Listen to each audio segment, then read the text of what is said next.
धसांचा कार्यकर्ता खोक्या भोसलेचा एक धक्कादायक कारनामा समोर आलेला आहे। या खोक्यानं शिकारीला बंदी असलेल्या कितीतरी मोर, हरिण आणि काळविटांची शिकार केलेली आहे आणि या सगळ्या प्रकाराकडे प्रशासनानं मात्र कानाडोळा केल्याचं समोर आलेलं आहे। पाहूयात या खोक्याच्या कारनाम्यांवरचा हा एक स्पेशल रिपोर्ट। धसांच्या खोक्याला शिकारीचा नाद, खोक्यानं मारलं हरिण, काळवीट आणि मोर। आडवा आला, दात पाडले, जबडा मोडला। बीडच्या शिरूर तालुक्यातील ढाकणे बाप लेकाला अमानुष मारहाण करणाऱ्या खोक्याचं एक नवकांड समोर आलंय। सुरेश धस यांचा निकटवर्ती असलेल्या खोक्यानं हरिण, काळवीट, मोर यांच्यासारख्या शिकारीला बंदी असलेल्या प्राणी आणि पक्ष्यांच्या कत्तली केल्याचा धक्कादायक प्रकार समोर आलाय। ढाकणेंनी शेतात हरिण पकडण्यास विरोध केल्यानं खोक्या भोसलेनं अत्यंत निर्दयीपणे दिलीप ढाकणेंचे दात पाडून जबडा मोडला होता, तर महेश ढाकणेंचा पाय निकामी केला। 19 तारखेला ते हरणं धरायची जाळी लावली होती। मी संडासला गेलो होतो, त्यावेळेस ती जशी पारची होती ते आली, म्हणलं कमून लावली जाळी, तर त्यांनी म्हणले तुला काय करायची, तू कोण विचारणार।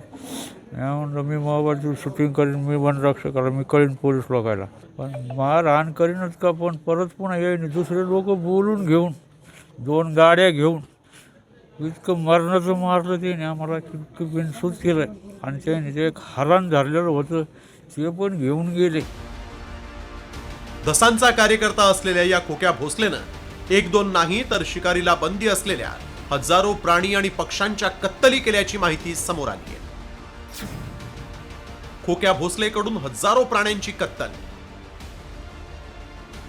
आष्टी, शिरूर आणि पाटोदा परिसरात 200हून अधिक हरणांची शिकार। खोक्याकडून 200हून अधिक सशांची कत्तल। सतीश भोसलेनं आतापर्यंत 200 काळविटांचा घेतला जीव। मयूर, नायगाव या परिसरात 50हून अधिक मोरांची कत्तल। धसांचा कार्यकर्ता खोक्याचे राक्षसी कृत्य समोर आल्यानंतर आता त्याच्यावर मोक्का लावण्याची मागणी जोर धरू लागली आहे। संपूर्ण जिल्ह्यातलं पोलीस प्रशासन जे यांनी दखल घेतली पाहिजे आणि जे पीडित लोक आहेत ते गरीब लोक आहेत, हे त्यांच्याकडं जात नाहीत। असे अनेक जर गुन्हे असतील एखाद्याच्या नावावर, असा जो कोणी माणूस असेल त्याच्यावर मोक्का सुद्धा लावायला हरकत नाही, पोलिसांनी त्याच्यावर मोक्का लावला पाहिजे। बीड जिल्ह्यात वाल्मिक कराड टोळीनंतर धसांचा कार्यकर्ता असलेल्या खोक्या भोसलेची ही नवी टोळी समोर आली। या टोळीकडून शिकारीला बंदी असलेल्या हरिण, मोर आणि काळविटांची शिकार अशा प्रकारे खुल्लम खुल्ला होत असेल तर वन विभाग नेमकं करताय तरी काय? हजारो प्राण्यांच्या कत्तलीची वन विभागाला माहिती नाही? वन्यजीवांच्या कत्तलीकडे वन विभागाचं दुर्लक्ष का? वन विभागातील अधिकारी खोक्यावर मेहरबान का? खोक्याला वाचवण्यासाठी कुणाचा दबाव? या प्रकरणात सम टीव्हीनं प्रश्न उपस्थित केल्यानंतर आता वन विभागाला जाग आली। तर वन विभागानं शिरूर परिसरात हरणाची शिकार झालेल्या भागात जाऊन तपास करून हरणाचे अवशेष फॉरेन्सिक लॅबला पाठवले आणि फिरती करून सदरील घटनेची जी झालेली घटना आहे त्याचा पंचनामा केला। सदरील ठिकाणी प्राण्याची शिंगे आढळून आली आहेत, पण सदरील घटना ही नैसर्गिक शिकार आहे का हंटिंग केलेली प्रकार आहे हे आपण आज सध्या सांगू शकत नाही। सदरील प्राण्याचे अवशेष आपण जप्त केले आहेत, जप्त करून सदरील प्राण्याचे अवशेष आपण पुढील तपासण्यासाठी पाठवत आहेत आणि तपासणी झाल्यानंतर आपण त्यातून जी अहवाल येईल त्यानुसार आपण पुढील कारवाई करणार। अमानुष मारहाण, हेलिकॉप्टरमधनं एंट्री, पैशांची उधळपट्टी, एवढंच नाही तर हरिण, मोर, ससे आणि काळवीट या वन्यजीवांच्या हत्येनंतरही सतीश भोसले अद्यापर्यंत मोकाटच आहे। या निर्ढावलेल्या सतीश भोसलेच्या मुसक्या कधी आवळल्या जाणार याकडे सर्व राज्याचं लक्ष लागलेलं आहे। योगेश काशीत, साम टीव्ही, बीड। तर बीडच्या खोक्याचा आणखीन एक कारनामा समोर आलाय। सतीश भोसलेचा थेट मुलांना धमकावतानाचा व्हिडिओ व्हायरल होतोय आणि या व्हिडिओमध्ये तो मुलांना हातपाय तोडण्याची धमकी देताना दिसतोय। माझ्यावर अनेक गुन्हे दाखल आहेत, त्यामुळे आणखीन एखाद्या गुन्ह्यानं मला फरक पडत नाही, असं देखील तो या ठिकाणी मगरुरीत बोलतोय. माझ्या हाताने होणार नाही. डायरेक्ट तुमच्या हातपाय मोडून जेलमध्ये जायला तयार आहे. एखाद्या लेकरा बाळा आपण काय झालं माझ्यावर काही फरक पडत नाही. एवढीच वॉर्निंग आहे तुम्हाला. करणार नाही त्यावेळेस तुम्ही माझ्या हाताने होणार नाही. डायरेक्ट तुमच्या हातपाय मोडून जेलमध्ये जायला तयार आहे. एखाद्या लेकरा बाळा आपण काय झालं माझ्यावर काही फरक पडत नाही. एवढीच वॉर्निंग आहे तुम्हाला. तर धस समर्थक सतीश भोसले उर्फ खोक्या याचा आणखीन एक व्हिडिओही समोर आलेला आहे आणि यामध्ये या खोक्याला पैशाचा माज किती ते देखील तुम्ही बघू शकता. टेबलवर पैसे ठेवलेले आहेत, ते पैसे तो इथं उधळतोय आणि त्याच्यावर एक व्यक्ती पैशांचा पाऊस पाडत असल्याचं देखील दिसतं. त्यामुळे या खोक्याला पैशाचा माज आलाय का असा सवाल आता विचारला जातोय. खा पता चला फिदा जिस पे होते थे एक सांप हमारा याद भाजप आमदार सुरेश धसांचा कार्यकर्ता खोक्या उर्फ सतीश भोसलेचे एक ना अनेक व्हिडिओ आता समोर येऊ लागलेले आहेत. या व्हिडिओमधून खोक्याला पैशाचा किती माज आहे ते पाहायला मिळत आहे. कारमध्ये खोक्या नोटांची बंडल उधळत असल्याचं दिसतोय. तर त्यानंतर कारवर बसून देखील हा खोक्या आणखीन एक त्याच्या व्हिडिओमध्ये आपण बघतोय की पैसे रस्त्यावर कसे उडवतोय. तर आणखीन एक तिसरा व्हिडिओ जो आहे त्या व्हिडिओमध्ये खोक्यावर पैसे उधळले जात आहेत. पैशांचा पाऊस या खोक्यावर इथं पाडला जातो.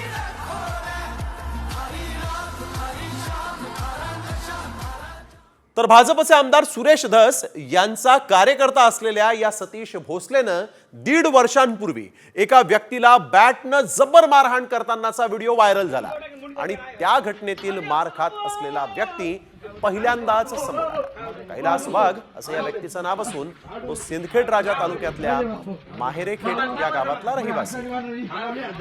सिंदखेड राजामधून बीडमध्ये नेत कैलास वाघ यांना अमानुष मारहाण करण्यात आली.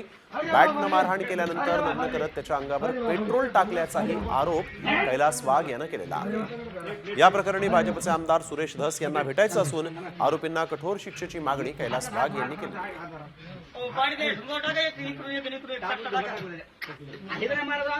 या लोकांनी मला तेच की तू चल माझ्या सोबत मशीजोर नाही तर मी तुला जीवच मारतो धमक्या जोराला. घरी येऊन सनी त्यांनी बंदूक दाखवली. तुम्हाला माझी आई बोलली ना का तुम्हाला माझ्या आईचं ऐकून आलं का? माझी आई बोलली तुम्हाला. माझी आई बोलली तुम्हाला. त्यानं घरी येऊन डायरेक्ट ऑन दी स्पॉट बंदूक दाखवली. डायरेक्ट गोळ्या घालून मारून टाकीन नाही तर ऑक्सिजन गाडी आणि मोठी ऑक्सिजन मारून टाकीन. तर व्हायरल व्हिडिओ अशा पद्धतीनं खुलेआमपणे मारहाण या सगळ्या प्रकारांमुळे धसांच्या या खोक्याचं पॅकअप कधी होणार, त्याला अटक कधी होणार असा सवाल आता विचारला जातोय. परंतु आपण बघतोय खोक्या भोसले प्रकरणात तृप्ती देसाईंनी थेट भाजपचे आमदार सुरेश धस यांच्यावर थेट निशाणा साधला. सुरेश धस पण आकाच निघाले. धनंजय मुंडेंचं नेतृत्व बीडमधून कायमस्वरूपी संपवून स्वतःचं वर्चस्व यापुढे टिकवून ठेवण्यासाठी म्हणून त्यांची ही लढाई सुरू होती अशी टीकाच तृप्ती देसाईंनी केली. सरपंच संतोष देशमुख यांना न्याय मिळवून देणं हे फक्त त्यांच्यासाठी निमित्त मात्र होतं अशी जोरदार टीका तृप्ती देसाईंनी सुरेश धस यांच्यावर केली आहे. तर सुरेश धस पण आता आकाच निघालेले आहेत कारण त्यांचेही कार्यकर्ते जे आहेत ते क्रूर कृत्य करताना दिसत आहेत. परंतु मग सुरेश धस नेमके आवाज उठवत कशाला होते? संतोष देशमुखांना न्याय मिळवून देणं हे काही त्यांचा ध्येय नव्हतं. तर धनंजय मुंडे जे आहेत त्यांचं वर्चस्व संपवून आपलं वर्चस्व कसं वाढवता येईल यासाठी त्यांची लढाई होती. बीड जिल्ह्यातली गुन्हेगारी कमी व्हावी याच्यासाठी त्यांची अजिबातच लढाई नव्हती. सरपंच संतोष देशमुखांच्या हत्येची धक्कादायक माहिती समोर येते. राक्षसी वृत्तीच्या कराड गँगनं देशमुखांची हत्या कशी केली याची माहिती आता पोस्टमॉर्टम रिपोर्टमधून समोर आलेली आहे. मात्र या पोस्टमॉर्टम रिपोर्टमध्ये कोणकोणते धक्कादायक खुलासे झालेले आहेत पाहूयात या स्पेशल रिपोर्टमध्ये. अंगभर जखमा अन काळं निळं पडलेलं शरीर. देशमुखांची हत्या कशी केली?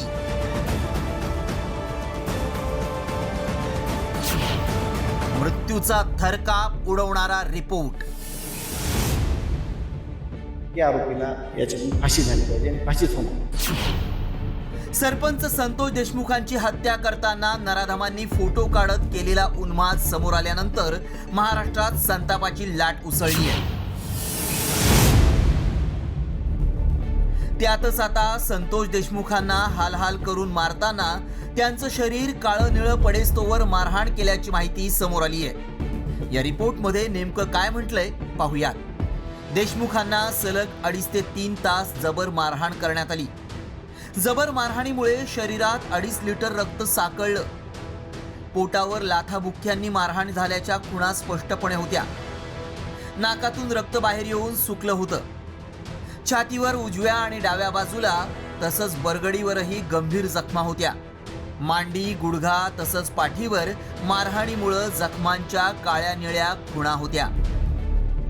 सरपंच संतोष देशमुखांच्या हत्येवेळी त्यांच्यावर केलेल्या क्रूर अत्याचाराचाच पाढा सुरेश धसांनी हिवाळी अधिवेशनात वाचला होता.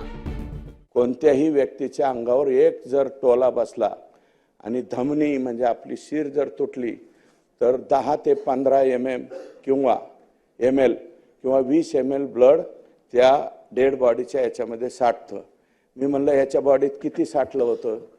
त्यांनी सांगितलं अध्यक्ष महोदय 2 लिटर ब्लड साठलं होतं, 2 लिटर. मग म्हणलं याला ठोके किती टाकले असतील? त्यांनी सांगितलं 150 ते 150 ठोके किंवा 200 ठोके याला टाकले. सरपंच देशमुख हत्या प्रकरणी दाखल करण्यात आलेल्या आरोपपत्रातून दररोज धक्कादायक माहिती समोर येतेय.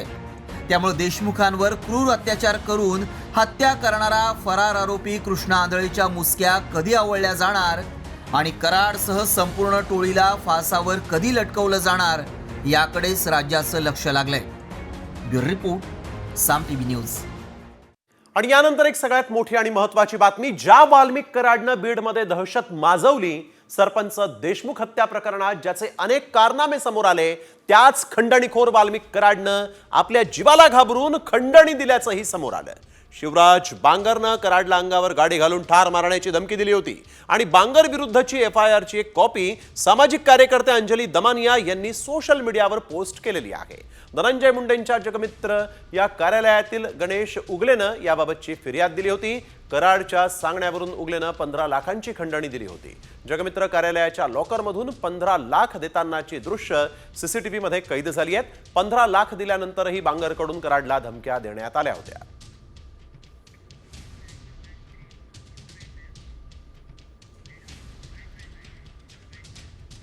तर खंडणीखोर कराडचे अनेक कारनामे आता समोर येत असताना त्याच्याकडूनही खंडणी मागणारा कोण, असा सवाल आता विचारला जातोय. वळूया पुढील बातमीकडे.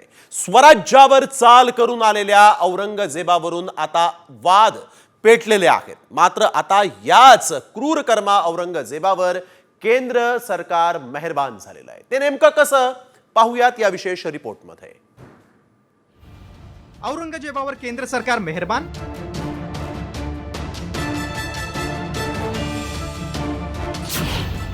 सरकारनं कबरीवर लाखो रुपये उधळले.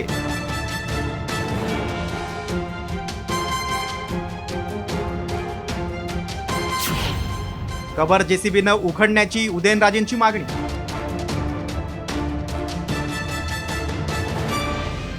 स्वराज्य रक्षक संभाजी महाराजांवर अनन्वित अत्याचार करून महाराष्ट्रातील शिवशाही संपवणारा, स्वराज्याचा शत्रू असणारा औरंगजेब, हे नाव ऐकलं तरी तळपायाची आग मस्तकात जाते. महाराष्ट्रावर चाल करून आलेल्या औरंगजेबाच्या अतीची याच महाराष्ट्रात माती झाली आणि त्याच्या कबरीवरून आजही वाद सुरू आहे. कारण आता केंद्र सरकारनं गेल्या काही वर्षात औरंगजेबाच्या कबरीसाठी लाखो रुपयांचा निधी पुरवल्याचा आरोप हिंदू जनजागृती समितीनं केला. दुर्दैव आहे की ज्या औरंग्याच्या उदात्तीकरणासाठी केंद्रीय पुरातत्व खातं आत्तापर्यंत 6.5 लाख रुपये खर्च करतं. हेच केंद्रीय पुरातत्व विभाग छत्रपती शिवाजी महाराजांच्या त्या मंदिरासाठी केवळ आणि केवळ वर्षाला 3,000 रुपये खर्च करतं. आता वाढवून काहीतरी 6,000 रुपये झालेलं आहे. हे दुर्दैव आहे महाराष्ट्राचं. म्हणजे महिन्याला 250, 300 किंवा 400 रुपये एवढाच त्याच्यामध्ये खर्च होतो. आज 250-300 रुपयात काय येतं? औरंगजेबाचे व्हॉट्सअप स्टेटस ठेवलं म्हणून, जुलूसमध्ये फोटो नाचवले म्हणून किंवा घोषणा दिल्या म्हणून राज्यात अनेकदा मोर्चे निघाले, दगडफेक झाली आणि दंगल सदृश्य परिस्थिती उद्भवली. मात्र आता केंद्र सरकारच्या पुरातत्व विभागाकडून कबरीचं संवर्धन करण्यासाठी 2011 पासून लाखो रुपयांचा निधी बहाल करण्यात आलाय. आतापर्यंत औरंगजेबाच्या कबरीच्या संवर्धनासाठी किती निधी देण्यात आलाय ते पाहूया. 2011-12 मध्ये 47,000 रुपये, 2012-13 मध्ये 80,000, 2017-18 मध्ये 15,000, 2020-21 मध्ये 2,55,000 आणि 2022-23 मध्ये 2,60,000 रुपयांचा निधी दिला. एकीकडे औरंगजेबाचं उदात्तीकरण केल्यामुळे अबू आझमींना अधिवेशनातून निलंबित करण्यात आलं, तर आता लाखो रुपयांचा निधी औरंगजेबाच्या कबरीसाठी दिल्यामुळे भाजपचे खासदार उदयनराजे भडकले आणि त्यांनी थेट कबरीवर JCB चालवण्याची मागणी केली. तो लुटायला झाला होता, चोर होता तो, त्याचं उदात्तीकरण काय करायचं, कशा करतात हे काय. आणि जे लोक दर्शनाला जातात त्यांना सांगा घ्या, त्यांचे वंशज आहे का ते दर्शनाला जातात, घेऊन जा, तुमच्या घरी ठेवा ना. मग नाही तर तुम्ही जावा, जे औरंगजेब कुठनं आला होता, तुम्ही पण देश सोडून जावा, कशाला थांबता येतं. खोदून टाकाय नसतं काय, किती लागतं, एक JCB मारला, खापकीर गेलं की गेलं, या टाकून कुठं तरी. छत्रपती संभाजीराजेंवर अमानुष अत्याचार करणाऱ्या औरंगजेबाच्या क्रूरतेचे इतिहासात दाखले दिले जात आहेत. त्यामुळे औरंगजेबाच्या कबरीवर MIMनं फुलं उधळली म्हणून आकाड तांडव करणारे राजकीय पुढारी केंद्र सरकारनं दिलेल्या निधीवर काय भूमिका घेतात हे पाहणं महत्त्वाचं आहे. ब्युरो रिपोर्ट, साम TV मराठी. तर वळूया पुढील बातमीकडे. अनिल परबांच्या संभाजीराजेंवरील वक्तव्यावरून आज विधान परिषदेत जोरदार राडा पाहायला मिळाला. परबांनी संभाजी महाराजांची माफी मागावी अशी मागणी सत्ताधाऱ्यांनी केली, तर वक्तव्य तपासा, आक्षेपार्ह असेल तर मी दिलगिरी व्यक्त करतो असं अनिल परब यांनी म्हटलं. दरम्यान नितेश राणे आणि अनिल परबांमध्ये जोरदार जुगलबंदी देखील रंगली. छळाची व्याख्या ह्यांनी सांगावी लोकांना. महाविकास आघाडीची सत्ता असताना लोकांची घरं तोडायची, केंद्रीय मंत्र्यांना अटक करायचं, हे सगळे कारनामे ह्यांनी करायचे. करणी तशी भरणी, हे अंगावर आलं यांच्या, करणी तशी भरली. हा नियतीचा खेळ आहे. ह्याला छळ, ह्याचा कोण छळ करणार. अहो कारकुनाचा कोण छळ नाही करत. हा कारकुन स्वतःची तुलना छत्रपती संभाजी महाराजांची तुलना ह्यांनी करावी. ह्यांनी काय काय ह्यांनी माफी मागितली पाहिजे, शिवभक्तांची माफी मागितली पाहिजे अध्यक्ष महोदय. पण या सभागृहातल्या एका सदस्याने आपल्या कुत्र्याचं नाव शंभू ठेवलंय. घ्या त्याची माफी पहिले. शंभू नाव ठेवलंय या गुढीपाडव्याला, त्याची माफी मागणार काय, त्याची माफी मागणार काय. कोरटकर सोलापूरकरांचा विचार हा विषय बाजूला काढावा म्हणून हा विषय आलाय. तर कोरटकर असो किंवा सोलापूरकर, महापुरुषांचा अपमान करणाऱ्या कुणालाही सोडणार नाही असा इशारा उपमुख्यमंत्री एकनाथ शिंदेंनी दिला. छत्रपती शिवाजी महाराज, संभाजी महाराज छत्रपती या महापुरुषांचा अवमान करणाऱ्यांना सोडणार नाही असा इशारा शिंदेंनी दिलेला आहे. या महाराष्ट्रात छत्रपती शिवाजी महाराज, संभाजी महाराज यांचा अपमान करणाऱ्या पिलावळ्याची वळवळ सुरू आहे आणि म्हणून ही वळवळ बंद केली पाहिजे. कुठल्याही परिस्थितीमध्ये अबू आझमी असो की आणखी कोणी असो, सोलापूरकर असो का कोरटकर असो, कुणालाही सोडलं जाणार नाही. उद्धव ठाकरेंनी शिंदे सेनेवर जोरदार हल्लाबोल केला. ठाकरेंनी शिंदे सेनेचा उल्लेख अनाजी सेना असा केलेला आहे. अनाजी पंथांकडनं प्रेरणा घेऊन एक अनाजी सेना सुद्धा आली. अनाजी सेना, तिचं नाव आजपासून अनाजी सेना. नारायण स्वराज्याशी द्रोह करणं, भगव्याची द्रोह करणं हे अनाजी पंथ करू शकतात. आज संपूर्ण दिवसभर महाराष्ट्रामध्ये प्रत्येक जिल्ह्यात, प्रत्येक तालुक्यात 2 दिवसापूर्वी जे अनाजी पंथ, आणखी एक अनाजी पंथ मराठी भाषेबद्दल त्यांनी आपली गरड ओकली होती. मुख्यमंत्री देवेंद्र फडणवीसांनी उपमुख्यमंत्री एकनाथ शिंदेंना आणखीन एक धक्का दिलाय. राज्यात केंद्राच्या धर्तीवर स्थापन करण्यात आलेल्या मित्र या संस्थेच्या उपाध्यक्षपदावरून शिंदेंचे निकटवर्तीय अजय आशर यांची आता उपाध्यक्षपदावरून उचलबांगडी करण्यात आली. तत्कालीन मुख्यमंत्री एकनाथ शिंदे यांनी त्यांची नियुक्ती केली होती आणि या संस्थेच्या उपाध्यक्षपदी दिलीप वळसे पाटील, राणा जगजितसिंग पाटील आणि राजेश क्षीरसागर यांची आता नव्यानं उपाध्यक्षपदी निवड झालेली आहे. अजय आशर हा एक बिल्डर होता ठाण्यातला. आधीचे मुख्यमंत्री एकनाथ शिंदे यांचे संपूर्ण व्यवहार पाहणारा, त्यांचा पैशाचं संरक्षक म्हणून त्याची ओळख कलेक्टर. अजय आशरला अटक करून त्याची झडती घेतली पाहिजे की त्यांनी माजी मुख्यमंत्र्यांच्या साठी कुठे आणि कसा पैसा गोळा केला. कदाचित देवेंद्र फडणवीस साहेब सातत्याने दाखवून देत आहेत की बॉस कोण आहे. म्हणजे एकनाथ शिंदे साहेबांना प्रत्यक्षपणे राजकीय दृष्टिकोनातून नाही तर त्यांचं इमेजला डॅमेज होईल असं कुठेतरी दाबण्याचा प्रयत्न करतायत. एकनाथ शिंदे साहेबांचे जवळचे जे कोणी आहेत त्यांना आम्ही पदं देत नाही, त्यांच्या विभागावर आम्ही कारवाई करतो. मग त्याचा अर्थ याच्यामध्ये एकनाथ शिंदे साहेबांचं कदाचित या पक्षात या सरकारमध्ये चालत नाही असा संदेश ते देत चाललेले आहेत. काही लोकांचं राजकीय पुनर्वसन करण्यासाठी तुम्ही तिथं जर बसवत असाल तर त्याच्यातून राज्याचं भलं होणार नाही. आणि यानंतर लाडक्या बहिणींसाठी एक खुश खबर आहे, कारण लाडक्यांना आता 2100 नाही तर थेट 3000 रुपये मिळणार आहेत. होय, तुम्ही जे ऐकलंय ते खरं आहे. हे 3000चं गिफ्ट नेमकं कसं बरं असणार आहे पाहूयात या रिपोर्टमध्ये. लाडकींसाठी खुश खबर. लाडकीच्या खात्यात महिला दिनाचं गिफ्ट.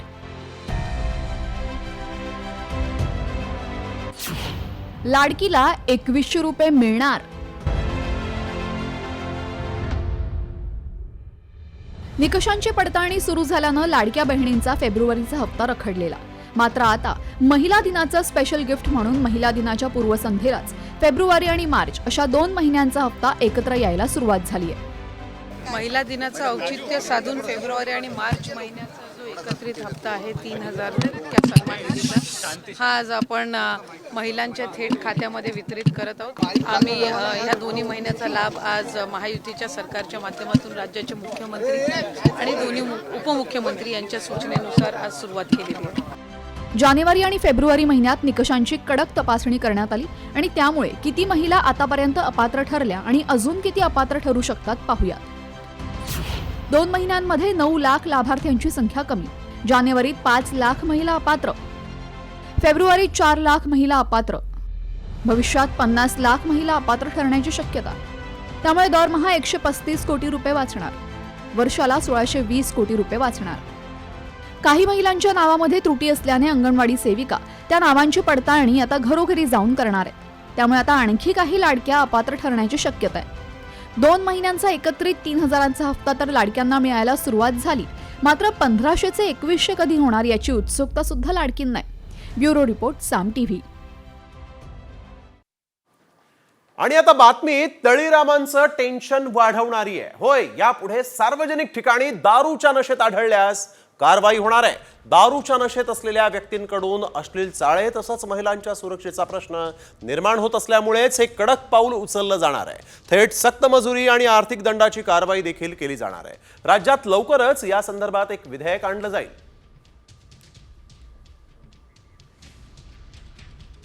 सार्वजनिक ठिकाणी दारूच्या नशेत आढळल्यास कारवाई होणार आहे. पहिल्यांदा सापडल्यास 1 वर्षांची सक्त मजुरी आणि 10,000 रुपयांचा दंड होईल. दुसऱ्यांदा सापडल्यास 1.5 वर्ष सक्त मजुरी आणि 20,000 रुपयांचा दंड होणार आहे. तर तळीरामांवर पोलिसांची करडी नजर असणार आहे. तर या सगळ्या निर्णयानंतर जितेंद्र आव्हाडांनी प्रतिक्रिया दिलेली आहे. त्यांनी नेमकं काय म्हटलंय ऐकूयात. मुझे नहीं लगता ये बिल पारित हुआ है, लेकिन अगर पारित हुआ है तो गलत है. ये आप कैसे कह सकते हैं कि दारू के नशे में आप कहीं पे भी नहीं. अभी मैं ट्राइडेंट में समझो मेरा दोस्त, मैं दारू नहीं पीता हूँ. मेरा दोस्त दारू पी के निकला और मैं यहाँ खड़ा हूँ और वो मुझे मिलने को आया और रास्ते में उसको पुलिस ने पकड़ लिया, तो क्या बोलेंगे, तू दारू पी के आया है? तो इसका मतलब ये है कि घर में दारू पियो और पी के सो जाओ. फिर ये बार बीर कैसे चलेंगे? मुझे लगता है ये बिल में कुछ गलती हुई है. भाजपनं पवारांच्या सर्वात मोठ्या मोहऱ्याला घेरण्याची तयारी सुरू केलेली आहे. पाहुयात बातमी 60 सेकंदात.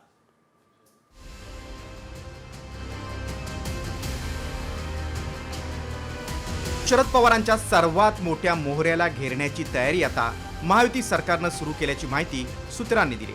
महायुतीचे आमदार सदाभाऊ खोत सांगली जिल्हा बँकेबाबत विधान परिषदेमध्ये लक्षवेधी मांडणार आहेत. सांगली जिल्हा बँकेत मोठ्या प्रमाणात अपहार आणि गैरव्यवहार असल्याचा त्यांचा दावा आहे. याबाबत तत्काळ संचालक मंडळ बरखास्त करून प्रशासक नेमण्याची मागणी सदाभाऊ खोत यांनी लक्षवेधीच्या माध्यमातून करणार आहेत. सध्या सांगली जिल्हा बँकेवर जयंत पाटील यांची सत्ता आहे. माजी आमदार मानसिंगराव नाईक हे जिल्हा बँकेचे अध्यक्ष आहेत. बँकेच्या प्रकरणाच्या माध्यमातून जयंत पाटील यांना अडचणीत आणण्याच्या महायुती सरकारच्या हालचाली सुरू असल्याचं बोललं जाते. आता या प्रकरणात नेमकी काय कारवाई होणार आणि जयंत पाटील अडचणीत येणार का, याकडे सर्वांचं लक्ष लागलंय.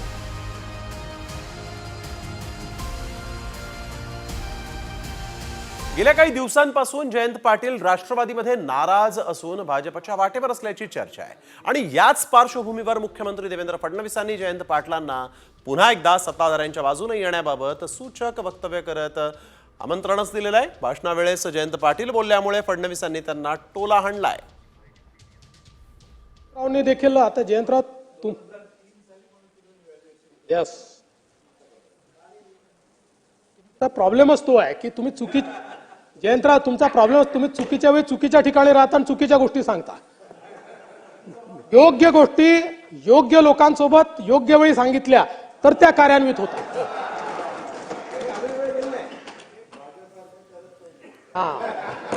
तुम्ही दादांचं ऐकत नाही, तुमचा प्रॉब्लेम आहे आणि माझं ऐकत नाही प्रॉब्लेम आहे. मंत्री धनंजय मुंडेंच्या राजीनाम्याच्या माहितीवरून विधानसभेमध्ये आज मात्र विरोधक आक्रमक झाले होते. धनंजय मुंडेंचा राजीनामा झाला की नाही असा सवाल आमदार जयंत पाटलांनी सरकारला विचारलाय. मुंडेंच्या राजीनाम्याची माहिती सभागृहाला का दिली नाही असंही त्यांनी विचारलंय आणि या मुद्द्यावरून विरोधकांनी सभात्याग केला. दरम्यान सभागृह संपण्याआधी निवेदन देणार असं उपमुख्यमंत्री अजित पवारांनी जाहीर केलंय. राज्याच्या एका मंत्री महोदयांचा राजीनामा झालेला आहे असं आम्ही ऐकतोय अध्यक्ष महाराज, पण अजूनपर्यंत सभागृहामध्ये आम्हाला सरकारच्या वतीनं या पद्धतीचं कुठलंही अवगत केलं गेलेलं नाही. बाहेर घोषणा झाली अध्यक्ष महाराज. हा एक प्रकारचा सभागृहाचा अवमान करण्याचं काम या ठिकाणी होते अध्यक्ष महाराज. धनंजय मुंडे यांचा राजीनामा झालाय का हे आम्हाला सभागृहात अवगत केलं पाहिजे, ही मागणी आमची आहे अध्यक्ष महाराज. मंत्रिमंडळातील सदस्यांचा राजीनामा झाला हा बाहेर जाहीर करण्यात आला, ज्याची माहिती सभागृहात देण्याची आवश्यकता आहे ती अद्यापपर्यंत दिली नाही. मुख्यमंत्री बाहेर प्रेसच्या समोर जातात आणि सांगतात की त्यांचा राजीनामा झालाय, ज्याची माहिती आणि त्यांना आम्ही तो राजीनामा स्वीकारलाय व त्यांना पदमुक्त केलेला आहे असं जे वाक्य आहे याचा अर्थ ते इथं सांगायला पाहिजे होतं. त्यामुळे सभागृहाचा अवमान होतो. तर त्या संदर्भात आपण आदेश दिले त्या प्रकारे आजचं सभागृहाचं कामकाज संपायच्या आत निवेदन त्या ठिकाणी केलं जाईल. बीड आणि मुंडे घराणं हे एक राजकीय समीकरण आहे. मात्र आता याच समीकरणाला घरघर लागलेली आहे. मुंडे ब्रँड संकटात का आहे आणि मुंडे ब्रँड संपणार का, पाहूयात या स्पेशल रिपोर्टमध्ये. बीड मधून मुंडे ब्रँड संपणार, भावाचा राजीनामा बहीण मैदानात, मुंडेंच्या ब्रँडला बीडमध्ये घरघर. 1980 पासून बीडवर मुंडे घराण्याचं निर्विवाद वर्चस्व राहिलंय. मात्र आता बीडच्या मुंडे ब्रँडलाच घरघर लागल्याचं चित्र आहे. त्याला कारण ठरलंय सरपंच संतोष देशमुख हत्या प्रकरणानंतर धनंजय मुंडेंनी दिलेला राजीनामा. मात्र बीडवर मुंडे घराण्याचं कसं वर्चस्व राहिलंय पाहूयात. बीड जिल्ह्यात सर्वाधिक 8 आमदार मुंडे घराण्यातील आहेत. 1980 पासून गोपीनाथ मुंडे 4 वेळा आमदार तर 2 वेळा खासदार होते. 2009 आणि 2014 मध्ये सलग 2 वेळा पंकजा मुंडे परळीतून विजयी झाल्या. 2012 मध्ये धनंजय मुंडेंची विधान परिषदेवर वर्णी लागली. 2014 आणि 2019 गोपीनाथ मुंडेंच्या निधनानंतर प्रीतम मुंडे खासदार झाल्या. 2014 ते 2024 आधी पंकजा मुंडे आणि नंतर धनंजय मुंडेंच्या रूपानं मंत्रिपद मिळालं. सरपंच संतोष देशमुख यांच्या हत्येप्रकरणी CIDनं आरोपपत्र दाखल केलं आणि त्यातून अनेक धक्कादायक खुलासे समोर आले. तर देशमुखांची हत्या करतानाचे मारेकऱ्यांच्या उन्मादाचे फोटो समोर आल्यानंतर राज्यात संतापाची लाट उसळली आणि अखेर धनंजय मुंडेंना राजीनामा द्यावा लागला. मात्र धनंजय मुंडेंनी मंत्रिपदाची शपथच घ्यायला नको होती अशी भावना पंकजा मुंडेंनी व्यक्त केली. हा राजीनामा फार आधी व्हायला पाहिजे होता. हा राजीनामापेक्षा शपथच नाही व्हायला पाहिजे होती. तर या सगळ्या गोष्टींना पुढच्या भोगांना कदाचित सामोरं जावं लागलं नसतं. 2014 आणि 2019 मध्ये एकमेकांवर टोकाची टीका करत निवडणूक लढणारे मुंडे बंधू भगिनी लोकसभा निवडणुकीपासून एकत्र आले. त्यातच OBC आरक्षणाच्या लढाईत मुंडे बंधू भगिनी एकत्र लढले. मात्र आता धनंजय मुंडेंच्या राजीनाम्यानंतर पंकजा मुंडेंनी धनंजय मुंडेंच्या सातपुडा बंगल्यावर धाव घेतली. संकटात आलेला मुंडे ब्रँड वाचवण्यासाठी चर्चा केल्याची माहिती समोर आली आहे. मात्र मुंडे ब्रँड कसा संकटात आलाय ते देखील पाहूयात. लोकसभा निवडणुकीत पंकजा मुंडेंचा पराभव झाला. पंकजा मुंडेंना पर्यावरण मंत्रिपद देऊन ताकद कमी केली गेली. मुंडे बंधू भगिनींना डावलून पालकमंत्रीपद अजित पवारांनी स्वतःकडे ठेवलं. पंकजा मुंडेंना बीडचं नाही तर जालना जिल्ह्याचं पालकमंत्रीपद दिलं. मुंडेंकडील अन्न आणि नागरी पुरवठा मंत्रिपद अजित पवारांकडेच राहिलं. संतोष देशमुख हत्या प्रकरणामुळे धनंजय मुंडे बॅकफूटवर गेले. धनंजय मुंडेंप्रमाणे पंकजा मुंडेंचा प्रशासनावर नसलेला वचक हा देखील महत्त्वाचा घटक आहे. बीड जिल्ह्यात मुंडेंनी आपला वर्चस्मा कायम ठेवला होता. मात्र आता बीडमध्येच मुंडेंना आव्हान देण्याचे प्रकार वाढल्यानं मुंडे ब्रँड संपणार की नव्यानं माधव पॅटर्नची बांधणी करून मुंडे ब्रँड उसळी घेणार याकडेच लक्ष लागलंय. रिपोर्ट साम टीव्ही न्यूज. जालन्यामध्ये लोखंडी सळईनं चटके देत कैलास बोराडेला मारहाण झाली होती आणि या प्रकरणी मनोज जरांगेंनी नवा खुलासा केला आहे. कैलास बोराडे मद्यधुंद अवस्थेत मंदिरात गेला आणि त्यानं तिथं गोंधळ घातला. मंदिरात विटंबना करणाऱ्यांसाठी मोक्कासारखा कायदा आणण्याची मागणी मनोज जरांगेंनी केली आहे. निंदनीय तुमचं कृत्य आहे, कारण हे कुठल्याही जातीयेचे तेढ निर्माण करण्यातून नाही. अश्लीलता असल्यासारखं ते त्याच्यावरती करतोय. हा कोणी काय माहिती नाही, परंतु ही हिंदू धर्माला डाग आहे, हिंदू धर्माच्या संस्कृतीला डाग आहे. विटंबना करणं ही कलंक आहे. अहिल्या मातेनं देवदेवतांचा जीर्णोद्धार केला महादेवाचा, आणि तिथंच जर ह्या असल्या कोण पायदाशी आहेत हे जर असं करत असल्या तर हा अवघड विषय. म्हणून म्हणतो मी, देवदेवतांची अशी विटंबना करणाऱ्यावर मोका लावला पाहिजे. कोल्हापूरमधील एक धक्कादायक बातमी. कोल्हापूरचे भावी गँगस्टर कोण आहेत पाहूया 60 सेकंदात. पैलवानांचं कोल्हापूर आता गँगस्टर्सचं हब होतंय का असा सवाल उपस्थित होतोय. कारण सध्या सोशल मीडियावर लहान मुलांचे एकमेकांना धमकी देतानाचे व्हिडिओ जोरदार व्हायरल होत आहेत आणि यामध्ये मुलं फिल्मी स्टाईलमध्ये एकमेकांना धमकी देताना दिसत आहेत. विशेष म्हणजे 13 वर्षांपर्यंतची मुलं सोशल मीडियावर आपलं अकाउंट ओपन करू शकत नाहीत असा नियम आहे. मात्र 12 वर्षापर्यंतची मुलंही सोशल मीडियावर ऍक्टिव्ह असल्याचं यामुळे उघड झालंय. या मुलांना मिसरूडही फुटलेलं नाही. मात्र हात लगाने से पहले तब्यत नहीं, जिगर देख लेना अशी खुलेआम धमकी भरतायत. त्यामुळे या मुलांकडे गांभीर्यानं लक्ष देण्याची गरज आहे. कारण हीच मुलं कोल्हापूरचे भावी गँगस्टर तर होणार नाहीत ना असा गंभीर प्रश्न या निमित्तानं चर्चेला आलाय. त्यामुळे पालकांनी आपल्या मुलांकडे लक्ष देण्याची गरज असून पोलिसांनीही अशा प्रकारांना आळा घालण्याची नितांत गरज आहे. विकास कामांना स्थगिती द्यायला मी उद्धव ठाकरे नाही असा हल्लाबोल मुख्यमंत्री देवेंद्र फडणवीसांनी केला. राज्यपालांच्या अभिभाषणावर उत्तर देताना त्यांनी चौफेर फटकेबाजी केली. छत्रपतींच्या वारसांकडे आम्ही कधीही दाखले मागितले नाहीत असाही टोला त्यांनी लगावला. अजितदादा थेट अटॅक करतात म्हणून कोणी त्यांच्या वाट्याला जात नसल्याचंही फडणवीसांनी म्हटलंय. गेल्या काही काळामध्ये आमच्या माध्यमांची आवडती बातमी झाली आहे. काही झालं की फडणवीसांनी शिंदेच्या प्रोजेक्टला स्थगिती दिली. एक पेड बातमी झालेली आहे. पहिल्यांदा लक्षात ठेवा, स्थगिती देण्याकरता मी उद्धव ठाकरे नाही आहे.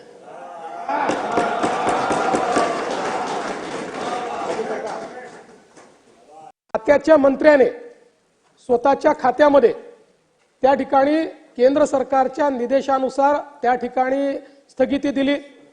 तरी देखील फडणवीसांनी शिंदेच्या खात्यामध्ये स्थगिती दिली. एक गोष्ट माध्यमांनाही सांगतो आणि आपल्यालाही सांगतो, दादांचं काय आहे की दादा थेट अटॅकच करतात ना, त्याच्यामुळे कोणी फार वाट्या जात नाही. सेन्सॉर बोर्डाकडून पुन्हा अपमान झाल्याचा आरोप नामदेव ढसाळ कुटुंबियांनी केलेला आहे. ढसाळांच्या कुटुंबियांना अपमानास्पद वागणूक दिल्याचा आरोप आहे. कोण नामदेव ढसाळ अशी विचारणा करण्यात आली. नामदेव ढसाळ यांच्या कुटुंबियांनी हा गंभीर आरोप केलेला आहे. पण जशी त्यांची जी वागणूक होती ती अतिशय अपमानास्पद होती. त्यांनी आमचे फोन घेतले आणि गेल्याबरोबर त्यांनी आम्हाला हेही विचारलं की कोण नामदेव ढसाळ, मग तुम्ही कोण लागता त्यांचे. जर त्यांना माहीत होतं की आम्ही कोण लागतो त्याच्या पद्धतीनेच त्यांनी आम्हाला तिथे बोलवलं होतं, पण त्यांची जी वागणूक होती ती अतिशय अपमानास्पद होती. तुम्ही मराठा लोक, मराठी लोक, दलित लोक कशाला काढता पिक्चर? काय गरज आहे? तुम्ही काय करणार आहात? आणि दलित पॅन्थर जरी असली तरी आता ती काय करू शकते? अशा पद्धतीने त्यांनी उकसवण्याचा प्रयत्न केला.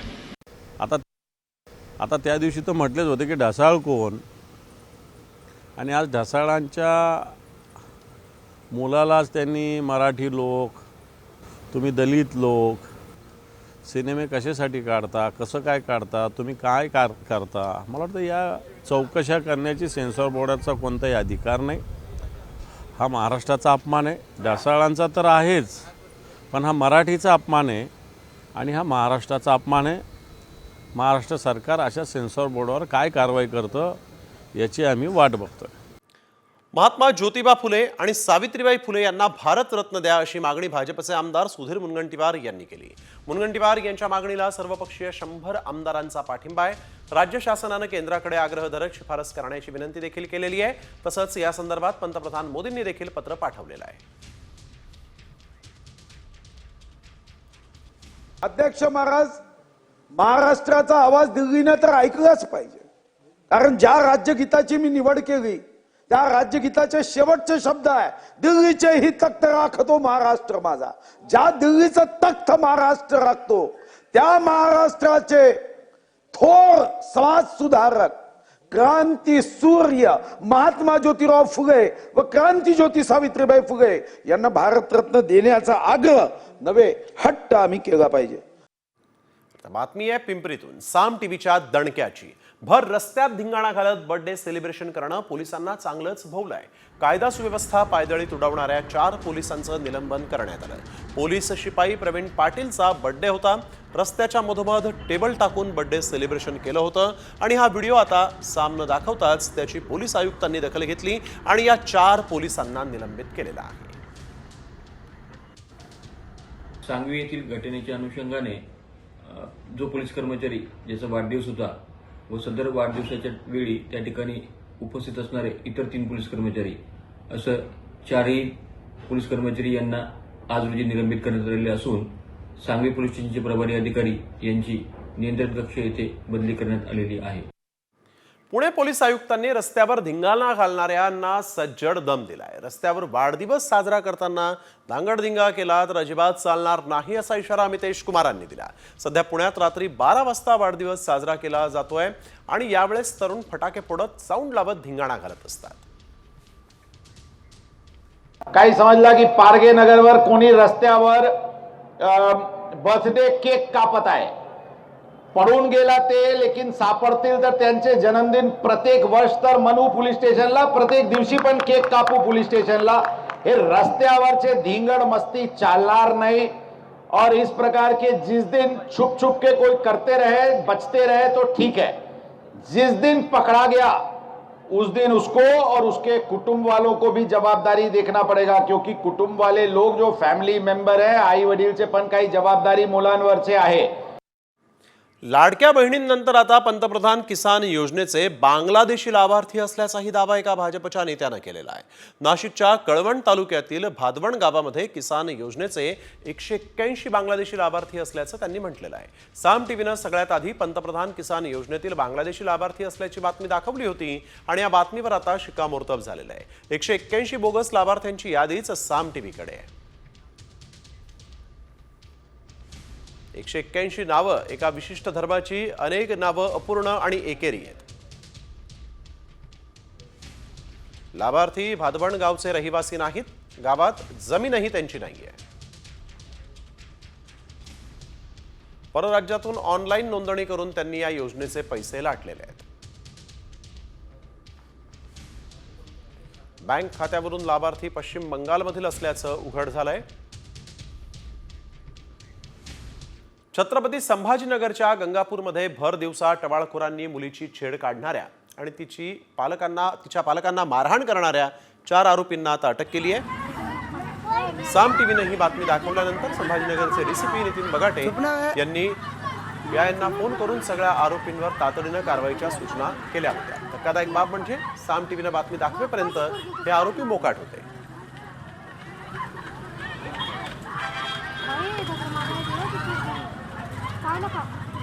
इतका गंभीर गुन्हा असून देखील पोलिसांनी या आरोपींना ताब्यात घेतलं आणि सोडून दिलं. साम टीव्हीनं हा सगळा गंभीर प्रकार महाराष्ट्रासमोर आणला आणि त्यानंतर पोलिसांची पळापळ सुरू झाली. अखेर या चौघांना बेड्या ठोकण्यात आल्या. या कुटुंबावर अत्याचार करणारे हे आरोपी आता गजाआड आहेत. त्यांना विचारलं, यांनी जाऊन त्यांनी शुकशुक केलं हिला झाडू मारत असताना. तर मग या घावत आली, तिच्या पप्पांना म्हणली की पप्पा ते मला शुकशुक करू लागले करून. त्याच्यानंतर मग ते जाब विचारले गेले, तुम्ही त्या गेटवर उभं राहण्याचं कारण काय? तर ते डायरेक्ट शिवीगाळी करून त्यांना मारहाणच करायला लागले. साम टीव्हीला कळलं की अशी अशी परिस्थिती आहे सर. मग जेव्हा ती न्यूज पुन्हा व्हायरल झाली, पुन्हा मग त्यांना सर्वांना अरेस्ट केलं. पुढील बातमीकडे. पुणे स्वारगेट बलात्कार प्रकरणातील आरोपी दत्ता गाडेला पोलिसांनी गुन्हाट गावात आणलं.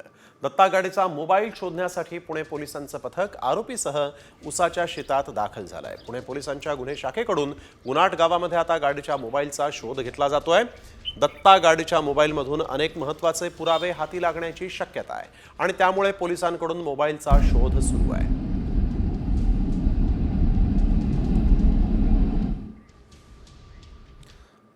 आता बातमी पुण्यातून आहे. माझ्या बदनामीला जबाबदार कोण असा सवाल स्वारगेट अत्याचार प्रकरणातील पीडितेनं पोलिसांना विचारला आहे. या प्रकरणाचा तपास गुन्हे शाखेकडे सोपवण्यात आला आहे. गुन्हे शाखेच्या अधिकाऱ्यांनी पीडितेशी संवाद साधला आणि यावेळेस पीडित तरुणीनं हा प्रश्न केला. त्यानंतर अधिकारी निरुत्तर झाल्याची माहिती आहे. दरम्यान विधानभवन परिसरामध्ये विरोधकांनी गृहराज्यमंत्री योगेश कर्मांच्या राजीनाम्याची मागणी केली आहे. यावेळेस असंवेदनशील गृहराज्यमंत्र्यांचा राजीनामा झालाच पाहिजे असा बॅनरही इथं झळकावण्यात आलेला आहे.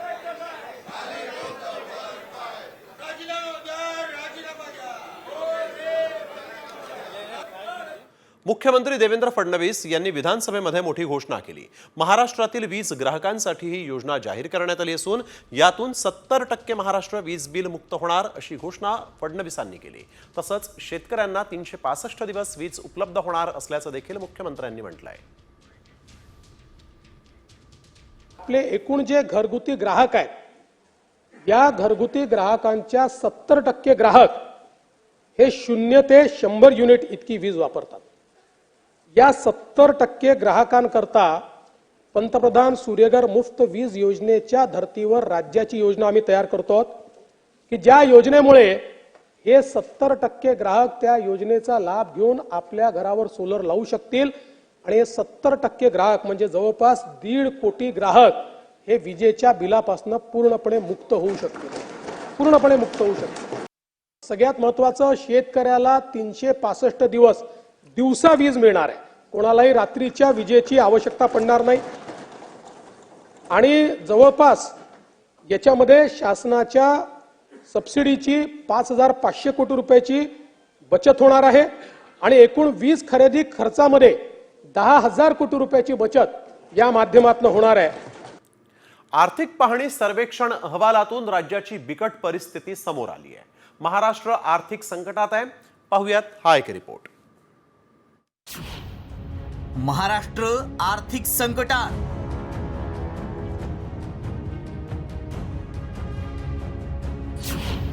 कर्जाचा डोंगर, फुकट्या योजनांना घरघर.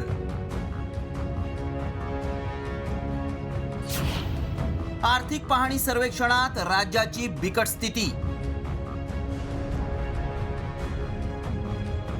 राज्याचं आर्थिक संकट वाढलंय.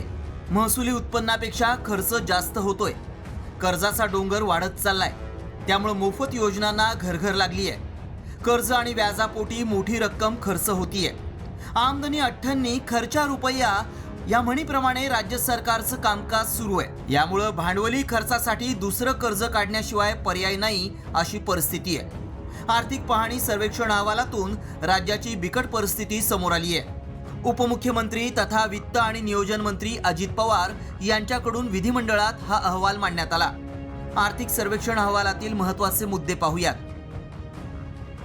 2024-25 साठी 4,99,463 कोटी रुपये महसूल अपेक्षित होता. महसुली खर्च 5,19,514 कोटी अपेक्षित होता. राज्याच्या उत्पन्नाच्या तुलनेत कर्ज आणि व्याजापोटी 17.3% रक्कम खर्च होतीये. राज्यात 2024 मध्ये सरासरी पावसाच्या 116.8% पाऊस पडला. 203 तालुक्यांमध्ये अतिरिक्त 68 तालुक्यांमध्ये सरासरी आणि 84 तालुक्यांमध्ये अपुरा पाऊस पडला. कृषी गणनेनुसार लागवड क्षेत्रात प्रचंड घट आहे.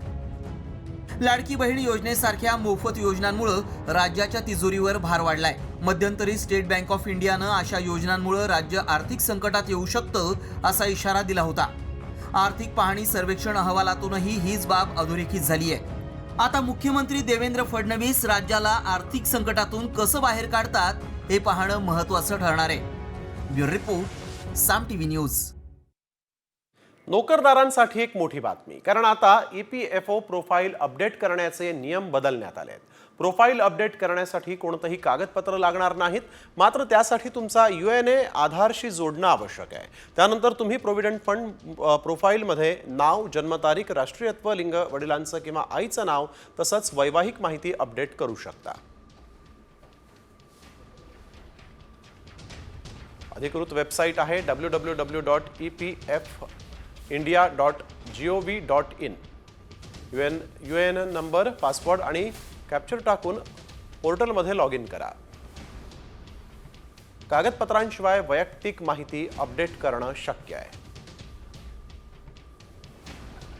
माहितीमध्ये बदल करण्यासाठी UAN आधारशी जोडणं अनिवार्य आहे. नाव, जन्मतारीख, वैवाहिक स्थितीसह अन्य माहिती बदलू शकता. राज्यातली 12वीची परीक्षा आटोपलेली आहे. 12वीच्या निकालानंतर DED प्रवेशाला सुरुवात होणार आहे. प्रवेशासाठी खुल्या प्रवर्गातील विद्यार्थ्यांसाठी 50% तर अन्य प्रवर्गातील विद्यार्थ्यांना 45% गुणांची अट आहे. यंदाही पूर्वीप्रमाणेच विशेष प्रक्रिया राबवली जाणार आहे. नवीन राष्ट्रीय शैक्षणिक धोरणानुसार DEDचा अभ्यासक्रम आणि आराखडा बदलणार आहे.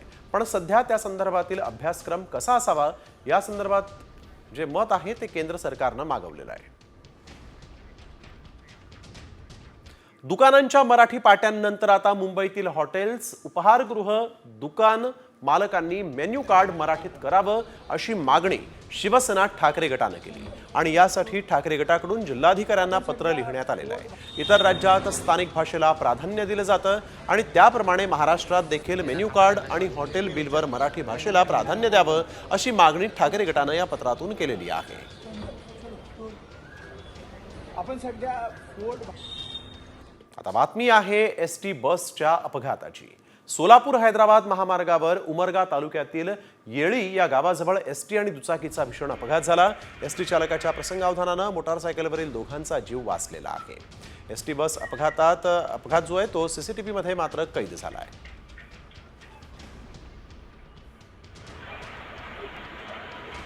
ST आणि दुचाकीचा हा भीषण अपघात आपण बघतोय.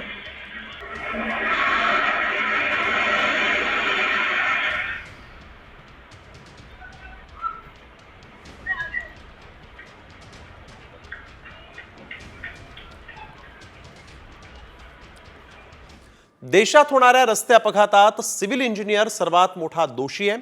खुद्द रस्ते वाहतूक मंत्री नितीन गडकरींनीच हे वक्तव्य केलं. सर्वांना दोष देणार नाही, पण 10 वर्षांच्या अनुभवानंतर या निष्कर्षावर मी पोहोचलो आहे असं बेधडक विधान नितीन गडकरींनी केलं आहे. Particularly considering these accidents and death, the two-wheeler deaths are 77,500, that is 45%.